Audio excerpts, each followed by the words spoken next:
Hi guys, how are you. कैसे हैं आप। एक बार फिर से आपका स्वागत है आपके अपने यूट्यूब चैनल हक आपका। फतेह सीरीज का आप डे 30 होगा और हम नॉट फॉर प्रॉफिट ऑर्गेनाइजेशन के वो क्वेश्चंस यहाँ डिस्कस करेंगे जो एडवांस लेवल के हैं और जो क्वेश्चन बार बार पूछे जाते हैं। अगर आपने ये क्वेश्चन अभी तक नहीं किए हैं तो फिर आपने समझिए कि नॉट फॉर प्रॉफिट ऑर्गेनाइजेशन का कुछ नहीं किया है, इसलिए ये क्वेश्चन बहुत ज़्यादा ज़रूरी होते हैं और उन्हीं ज़रूरी क्वेश्चन को आज हम यहाँ पर सोल्व करने वाले हैं। लेकिन उससे पहले यदि आप फर्स्ट टाइम चैनल पर आए हैं तो चैनल को सब्सक्राइब करना, वीडियो को लाइक करना बिल्कुल ना भूलें, बिकॉज ये आपका सब्सक्रिप्शन नहीं, ये हमारे लिए सपोर्ट है। तो अपनी कॉमर्स कम्युनिटी की सपोर्ट के लिए आप जरूर चैनल को सब्सक्राइब करें। तो शुरू करते हैं आज की वीडियो का फर्स्ट क्वेश्चन। देखिए, फर्स्ट क्वेश्चन में पूछा गया है which which among the following is non economical activity। Non economic activity क्या है? नॉन इकोनॉमिकल एक्टिविटी जो पैसा कमाने के लिए एक्टिविटी नहीं की जाती है। तो बिजनेस, बिजनेस तो पैसा अर्न करने के लिए किया जाता है। सर्विस, नौकरी, वो भी पैसा अर्न करने के लिए, क्योंकि बिजनेस में क्या मिलता है, इसका रिवॉर्ड होता है प्रॉफिट, प्रॉफिट मिलता है। और अगर बात करें नौकरी की, तो नौकरी में क्या मिलती है, आपकी सैलरी या वेजेज मिलती है। ठीक है, सैलरी वेजेज मिलती है। और चैरिटी जो परोपकार है, इसमें क्या है, परोपकार में आपको परोपकार में आपको क्या मिलता है, परोपकार में मिलता है केवल सेटिस्फैक्शन। ठीक है, सेटिस्फैक्शन मिलता है, इसमें आपको कोई पैसा नहीं मिलता। तो चैरिटी जो है आपका, परोपकार जो है, जो चैरिटी है, ये क्या होगा आपका, ये हो जाएगी आपकी न- आ, ये हो जाएगी आपकी, क्या आंसर करेक्ट होगा आपका, नॉन इकोनॉमिक एक्टिविटी। ठीक है, चैरिटी। ठीक है, प्रोफेशन, प्रोफेशन क्या है आपका, प्रोफेशन होता है आपका, प्रोफेशन आपका जो भी आप प्रोफेशन करते हैं, इसको, ये गलत लिखा हुआ है, हिंदी में इसको बोलते हैं धंधा। ठीक है, क्या धंधा करते हैं आप। ठीक है, इसको हिंदी में धंधा बोलते हैं, जैसे कि टीचिंग और डॉक्टरी, और आपका टीचर है, डॉक्टर है, आपका एडवोकेट है, ये सब क्या करते हैं, प्रोफेशन। सीए होता है आपका, वो भी क्या होता है, वो भी प्रोफेशनल होता है, क्योंकि इसमें रिक्वायर्ड होती है एक स्पेसिफिक नॉलेज की, स्पेसिफिक डिग्री की। तो सही आंसर आपका चैरिटी था। नेक्स्ट क्वेश्चन देखते हैं। द सरप्लस द सरप्लस और deficit regulated by the income and expenditure account is transfer to. देखिए, जो या तो सरप्लस होता है, ठीक है, या तो सरप्लस होता है, या क्या होता है फिर, डेफिसिट होती है ना। सरप्लस कब होगा, जब आपकी इनकम तो ज़्यादा हुई हो लेकिन आपका जो एक्सपेंडिचर है वो कम हुआ हो, तो सरप्लस होगा। और यदि आपका इनकम, जो आपकी इनकम है वो तो कम हो और आपके जो एक्सपेंडिचर वो ज़्यादा हो, तो इस केस में आपका डेफिसिट होता है। तो ये जो आती हैं कहाँ दिखाई जाती हैं, ये profit, income and expenditure expenditure account में निकाली जाती हैं, दोनों फाइंड की जाती हैं, कैलकुलेट की जाती हैं। तो वहाँ पर कैलकुलेट करने के बाद इनको कहाँ पर ट्रांसफ़र किया जाता है, क्या रिसीट एंड पेमेंट अकाउंट में? नहीं। प्रॉफिट एंड लॉस अकाउंट में? नहीं। नॉन प्रॉफिट ऑर्गेनाइजेशन ये तो बनाते ही नहीं है आपका। कैपिटल अकाउंट में या कैपिटल फंड अकाउंट में? तो ये ट्रांसफर की जाती है आपके कैपिटल फंड में। ठीक है, सही आंसर क्या होगा आपका, डी होगा। नेक्स्ट क्वेश्चन देखते हैं। Which of the following account does not start with the opening balance. देखिए, ये मैंने कल आपको जब बेसिक करा रहा था तब मैंने आपको बताया था। और देखिए, ये आपका क्वेश्चन पूछा हुआ है, ये पहले भी कई बार क्वेश्चन ये पूछा जा चुका है आपके टीचिंग एग्जाम में ही। तो आप इसको देखेंगे कि ओपनिंग बैलेंस, कौन सा अकाउंट है जो ओपनिंग, सॉरी, कौन सा अकाउंट है जो ओपनिंग बैलेंस से शुरू होता है? Income and expenditure account, receipt and payment account, profit and loss account, या रिकवरी अकाउंट। तो यहाँ पर नॉट फॉर प्रॉफिट की बात हो रही है, तो देखिए ये होता है आपका रिसीट एंड पेमेंट अकाउंट। ठीक है, अच्छा, यहाँ नहीं स्टार्ट होता है तो रिसीट एंड पेमेंट नहीं होगा, रिसीट एंड पेमेंट में तो बैलेंस होता है। तो ये होगा आपका income and expenditure account. Income और एक्सपेंडिचर अकाउंट का कोई भी, आपका कोई भी इसका बैलेंस नहीं होता है, ओपनिंग बैलेंस नहीं होता जिससे ये शुरू होता हो। नेक्स्ट क्वेश्चन देखते हैं। Income and expenditure account reveals, आय तथा व्यय खाता प्रकट करता है। कैश इन हैंड बताता है इनकम एंड एक्सपेंडिचर अकाउंट, या कैश रिसीट और पेमेंट बताता है, या एक्सिस ऑफ डेफिसिट बताता है, या कैपिटल ऑफ द फर्म बताता है? तो ये बताता है आपका आधिक्य बताता है, मतलब एक्सिस बताता है। एक्सिस मतलब सरप्लस बताता है। देखिए, क्या बताता है, सरप्लस को क्या बोल सकते हैं, एक्सिस ऑफ, एक्सिस या डेफिसिटरी। मतलब लॉस भी बताता है, कमी भी बताता है और आधिक्य भी बताता है, ठीक है, दोनों बताता है। Not for profit organisation net income is ascertain by. तो नॉट फॉर प्रॉफिट ऑर्गेनाइजेशन जो होते हैं ये अपनी इनकम को किस तरह से देखते हैं, तो अपनी इनकम को ये कैसे निकालते हैं, रिसीट और पेमेंट अकाउंट से, प्रॉफिट एंड लॉस अकाउंट से, फंड फ्लो स्टेटमेंट से, इनकम एंड एक्सपेंडिचर अकाउंट से। तो ये इनकम और एक्सपेंडिचर अकाउंट बनाते हैं जिसकी हेल्प से ये इनकम को अपनी को ज्ञात करते हैं इनकम क्या है। नेक्स्ट क्वेश्चन देखते हैं। इफ 3,000 रुपये आउटस्टैंडिंग है at the beginning of the year, तो आउटस्टैंडिंग एट द बिगनिंग, साल के शुरू में 3,000 रुपये क्या थे, आउटस्टैंडिंग थे। किसके, सब्सक्रिप्शन के, चंदा जो मिलता है नॉट प्रॉफिट ऑर्गेनाइजेशन को, उस चंदे की यहाँ पर बात हो रही है, ठीक है। तो 3,000 क्या है, आउटस्टैंडिंग। और फिर आगे कह रहे हैं 20,000 इज रिसीव्ड, 20,000 रिसीव्ड भी हुए हैं ड्यूरिंग द ईयर, पूरी साल में कितना चंदा मिला है, 20,000 रुपये। With still 5,000 still outstanding at the and, और साल पूरी हो गई अब भी आउटस्टैंडिंग कितना है, 5,000 रुपये। तो पूछ रहे हैं कि बताइए कितना amount income and expenditure account में ले जाया जाएगा। तो कितना ले जाया जाएगा, देखिए जो साल के बीच में आपको मिलता है सब्सक्रिप्शन, ठीक है, subscription and received during the year. तो जो साल में मिलता है हम पहले उसको लिख देते हैं, कितना मिला, 20,000 मिला है, ठीक है। और इसमें ऐड कर देते हैं अगर आउटस्टैंडिंग है, लेकिन वो भी कब, साल के लास्ट में आउटस्टैंडिंग हो। तो आउटस्टैंडिंग क्या है, outstanding at the end, at the end में, end of the year, end of the year, साल के लास्ट में कितना आपका आउटस्टैंडिंग है, 5,000। तो 5,000 रुपये क्या है, आउटस्टैंडिंग है साल के लास्ट में, इनको ऐड कर देते हैं, कितने हो गए, 25,000 हो गए। फिर कह रहे हैं कि बिगिनिंग में भी था, साल के शुरू में भी आउटस्टैंडिंग था, इसका मतलब ये पिछले साल का होगा, तो इसको हमें यहाँ ऐड नहीं करना, इसको क्या करते हैं, लेस, लेस करते हैं जो आउटस्टैंडिंग सब्सक्रिप्शन होता है in the beginning of the year, in the beginning beginning of the year, इसको माइनस कर देते हैं। ये आपको याद रखना है कि जो साल के लास्ट में आउटस्टैंडिंग है उसको ऐड करते हैं, और जो साल के शुरू में होता है आउटस्टैंडिंग उसको लेस कर देते हैं। तो 25,000 में से क्या कम करना है, यहाँ पर 3,000 कम करना है, तो कितना बचेगा आपका, 22,000। इट मीन्स करेक्ट आंसर क्या होगा आपका, ऑप्शन ए, 22,000। ये आपको याद रखना है। देखिए साल के बीच में जितना भी चंदा मिला हो उसमें ऐड करना है जो भी आउटस्टैंडिंग है साल के लास्ट का, और साल के शुरू का आउटस्टैंडिंग लेस कर देना है, ठीक है। इसी तरह से प्रीपेड का करते हैं, प्रीपेड का जो लास्ट वाला होता है एंड का, प्रीपेड का उसको लेस करेंगे, लेकिन जो बिगिनिंग का था उसको ऐड करेंगे। जब आएगा उसका क्वेश्चन और भी क्लियर हो जाएगा। नेक्स्ट क्वेश्चन देखते हैं। Subscription outstanding from the member of the club are so on. अब देखिए जो आउटस्टैंडिंग है, हमारे जो मेंबर्स हैं उनसे हमें चंदा मिलता है, सब्सक्राइब मिलता है, तो अब वो क्या है, वो हमें मिला नहीं है। अब वो आउटस्टैंडिंग है, तो आउटस्टैंडिंग है मतलब मेंबर से हमें मिला नहीं है, तो हमारे लिए क्या है, वो हमारे लिए वो एसेट होगा। तो कहाँ दिखाओगे उसके, उसे आप दिखाओगे asset side of the balance sheet, balance sheet की एसेट साइड में दिखाएंगे, क्योंकि ये तो हमें मिलना है, ये हमारी एसेट है, ठीक है। आउटस्टैंडिंग फ्रॉम मेंबर्स, क्लब के मेंबर्स हैं उनसे हमने ये कि भाई इतना चंदा हर किसी को मंथली देना है, मिला नहीं है, वो यहाँ पर आ जाएगा आपका, ठीक है। नेक्स्ट क्वेश्चन देखते हैं। Receipt and payment account is, जो रिसीट एंड पेमेंट अकाउंट होता है वो रियल अकाउंट होता है, पर्सनल, कैपिटल या नॉमिनल। तो ये होता है आपका रियल अकाउंट। क्यों होता है, क्योंकि देखिए ये रिसीट एंड पेमेंट अकाउंट बताता है आपको कैश, कैश कितना है, कैश, कैश बिजनेस में कितना है। और कैश क्या होता है, हमारी कैश होता है हमारी एसेट्स, कैश का होता है एसेट, और एसेट के अकाउंट को क्या बोलते हैं हम, रियल अकाउंट कहते हैं। तो ये क्या है, हमारा रियल अकाउंट है। नेक्स्ट क्वेश्चन देखते हैं। इनकम एंड एक्सपेंडिचर अकाउंट, क्या ये आय व्यय खाता एक क्या होता है, ये real account, personal account, capital account या नॉमिनल अकाउंट। देखिए आपका जो इनकम एंड एक्सपेंडिचर अकाउंट है ये क्या दिखाता है, ये दो चीज दिखाता है। एक तो आपके ये इनकम दिखाता है और दूसरे आपके एक्सपेंडिचर दिखाता है, खर्चे।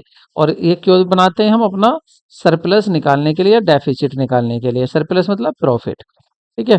तो ये क्या दिखाता है, ये इनकम एंड एक्सपेंडिचर दिखाता है। तो इनकम एंड एक्सपेंडिचर क्या होते हैं आपके, नॉमिनल अकाउंट में आते हैं, तो ये भी क्या हो जाएगा आपका नॉमिनल अकाउंट होगा। नेक्स्ट क्वेश्चन देखते हैं। Which statement is true case of receipt and payment account. Receipt and payment account के बारे में आपको बताना है क्या स्टेटमेंट सही है। कह रहे हैं it is the nominal account, क्या ये नॉमिनल अकाउंट होता है? नहीं। रिसीट एंड पेमेंट अकाउंट की बात हो रही है कैश वाले की।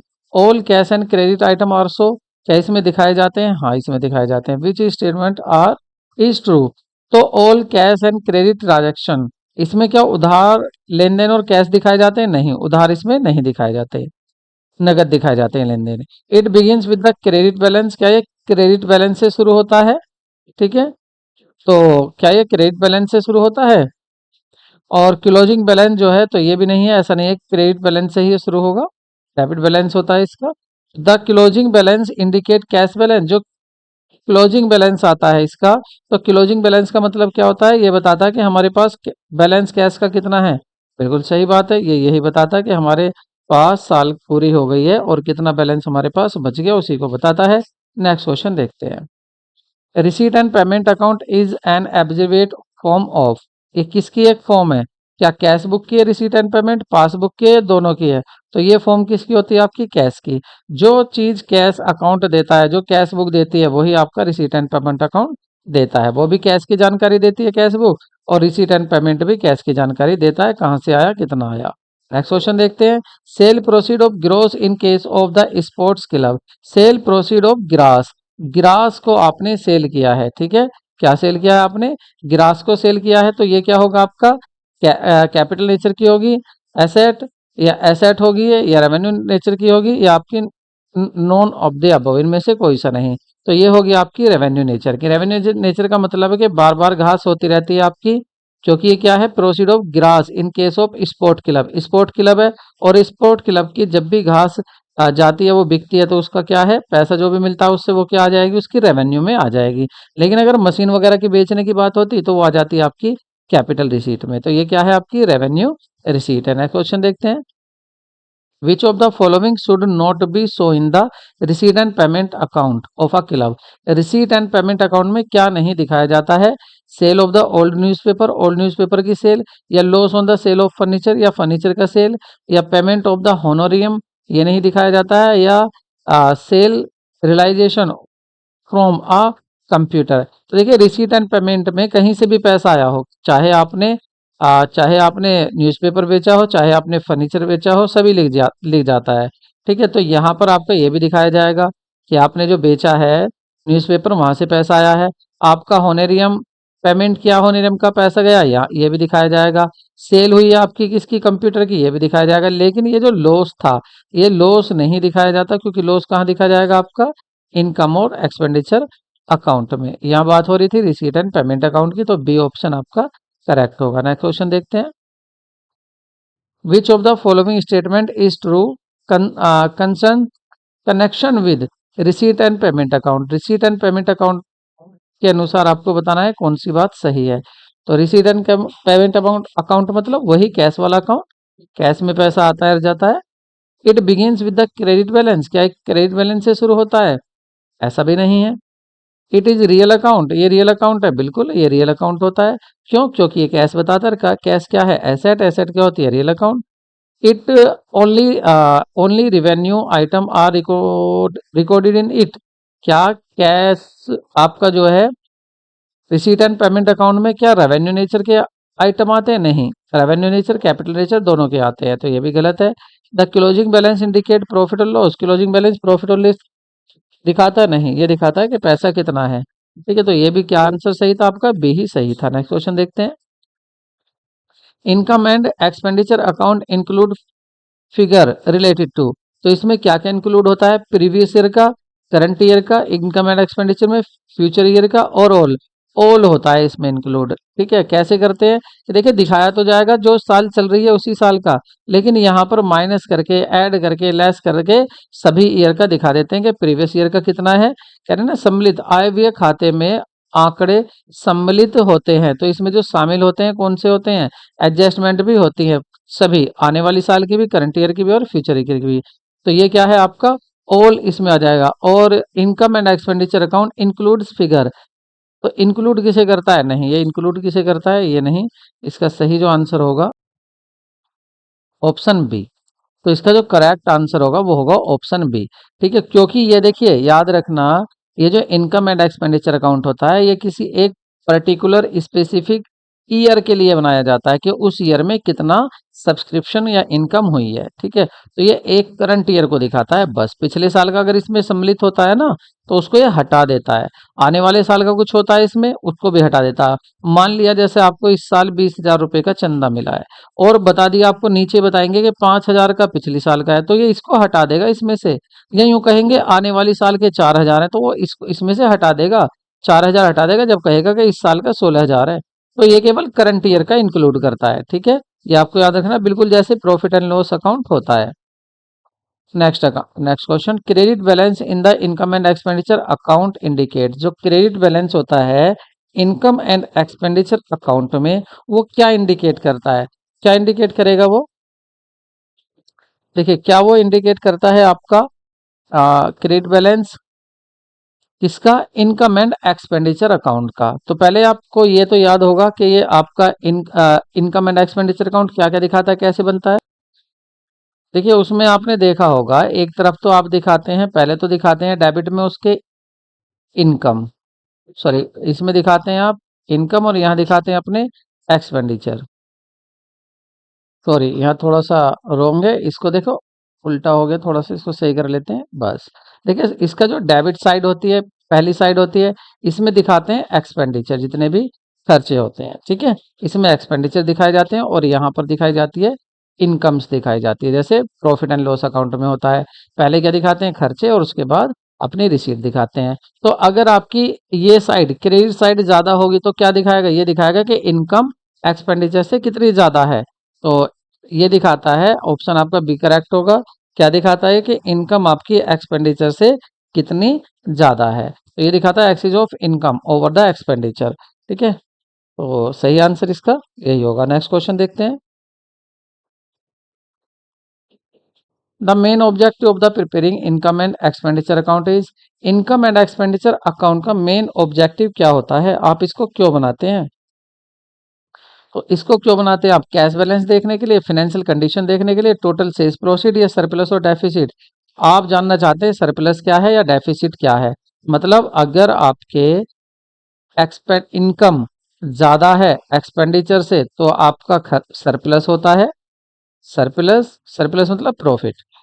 और इसमें देखिए प्रॉफिट नहीं कह सकते, और ऑर्गेनाइजेशन में ये प्रॉफिट को सरप्लस कहते हैं। और अगर आपकी इनकम कम है एक्सपेंडिचर से तो ये होती है आपकी डेफिसिट। ठीक है, तो ये सरप्लस और डेफिसिट दिखाता है। नेक्स्ट क्वेश्चन देखते हैं। Non trading institution prepare. जो नॉन ट्रेडिंग इंस्टीट्यूशन होते हैं वो ट्रेडिंग अकाउंट बनाते हैं, ट्रेडिंग प्रॉफिट लॉस अकाउंट बनाते हैं, इनकम एंड एक्सपेंडिचर अकाउंट बनाते हैं, कोई नहीं तो वो बनाते हैं इनकम एंड एक्सपेंडिचर अकाउंट बनाते हैं। ठीक है, और जो ट्रेडिंग होते हैं वो आपके ये बनाते हैं। ये बात हो रही है गैर व्यापारिक, मतलब जो व्यापार करने के लिए नहीं बने, एनपीओ की बात करें तो एनपीओ क्या बनाता है? इनकम एंड एक्सपेंडिचर अकाउंट को बनाता है। नेक्स्ट क्वेश्चन देखते हैं। Which of the following statement is true relating to the income and expenditure account. Income and expenditure account के बारे में देखते हैं क्या सही है। कह रहे हैं it begins with the debit balance. नहीं, ये किसी डेबिट बैलेंस या क्रेडिट बैलेंस से शुरू नहीं होता है। यह इनकम एंड एक्सपेंडिचर अकाउंट की बात हो रही है। इनकम और आय व्यय खाता, इनकम और एक्सपेंडिचर अकाउंट। ठीक है, यहाँ लिख लेना इनकम एंड एक्सपेंडिचर अकाउंट की बात हो रही है। ठीक है, और इट द नॉमिनल अकाउंट। क्या ये नॉमिनल अकाउंट होता है? क्या पूछा है इसने? विच of the statement is true. हाँ होता है। क्या होता है? नॉमिनल अकाउंट होता है। इट इज प्रिपेयर्ड और सेंड द फाइनेंशियल पोजीशन। नहीं, फाइनेंशियल पोजीशन के लिए ये नहीं बैलेंस शीट बनाई जाती है। ये इनमें से कोई नहीं, तो सही आंसर आपका बी होगा कि ये नॉमिनल अकाउंट होता है। ठीक है, नेक्स्ट क्वेश्चन देखते हैं। During the year income from subscription received in advance 360। Income थी 360 ड्यूरिंग द ईयर। तो मैंने अभी पीछे बताया था 360 मिले हैं इस साल। और 31 दिसंबर 2014 आउटस्टैंडिंग सब्सक्रिप्शन वॉज 14। क्या लिख दिया ये, क्या गलती गलती, इसको यहाँ से मैं थोड़ा सा सही कर देता हूँ। चलो आप इसके इतने वो देख सकते हैं। ठीक है, सही करने के लिए मुझे क्या करना है, यहाँ पर ये दिया हुआ है आपका 140। ठीक है, तो यहाँ पर आ जाएगा आपका 0 और 140। अब देखिए दिसंबर में आउटस्टैंडिंग सब्सक्रिप्शन कितना था, 140। ठीक है। और during the year subscription received in advance, जो एडवांस में मिला वो 360 रुपये था। और आगे है आपका receipt payment account, during the year नहीं दिखाया, देखिए नीचे हिंदी में दिखाया गया हुआ है। तो during the 2004 the income subscription received, तो यहां से है जो सब्सक्रिप्शन रिसीव्ड, आप इसका हिंदी वर्जन देखें, हिंदी हिंदी वर्जन बिल्कुल सही है। हिंदी में आप देखिए, क्वेश्चन बिल्कुल गलत हो गया है, हिंदी में देखिए। लेकिन मैं इसको इसलिए कराने की कोशिश कर रहा हूँ, ये क्वेश्चन पूछा हुआ है पहले भी, ये आपका आयोग ने पूछा हुआ क्वेश्चन है आयोग का, इसलिए मैं इसको कराने की कोशिश कर रहा हूँ। तो देखिए यहाँ पर आपको क्या करना है, इसको दोबारा समझिए, हिंदी में देखिए आप इसको। वर्ष 2004 के दौरान, ठीक है, 2004 के दौरान प्राप्त आय जो थी 4500 रुपये थी। तो जो इनकम हुई है साल के बीच में, पूरी साल में मिली है, वो कितनी है, 4500 रुपये। ठीक है। उसके बाद कह रहे अग्रिम प्राप्त जो हुआ है एडवांस में वो 360 है, तो इसको माइनस कर देंगे, ये क्या है, एडवांस। जो एडवांस मिल गया तो 360 को माइनस कर दो, क्योंकि हमें तो इस साल का देखना है। 0 और 4, 1 और 4, 4140। फिर आगे क्या कहा गया है कि ऐप प्राप्य चंदा, जो इस साल का मिलना था लेकिन नहीं मिला हमें, है तो इसी साल का, तो इसको ऐड करेंगे, 140 इसमें ऐड कर देते हैं। तो अब देखते हैं कितना आएगा, 0824, यानी कि 4280 रुपये इसका सही आंसर होगा। ये इसमें नहीं दिया हुआ है तो क्या होगा, नन ऑफ दी अबव। ठीक है, ऑप्शन आपको ये है। देखिए यहाँ पर उन सभी क्वेश्चन को हमने इंक्लूड किया है जो या तो एग्जाम में पूछे गए हैं या पूछे जा सकते हैं। ठीक है। और आयोग ने भी कई बार इन क्वेश्चन को पूछा है। आई होप आपको वीडियो अच्छी लगी होगी। वीडियो को लाइक कीजिए, चैनल को सब्सक्राइब कीजिए। मिलते हैं नेक्स्ट वीडियो में। Take care, bye bye.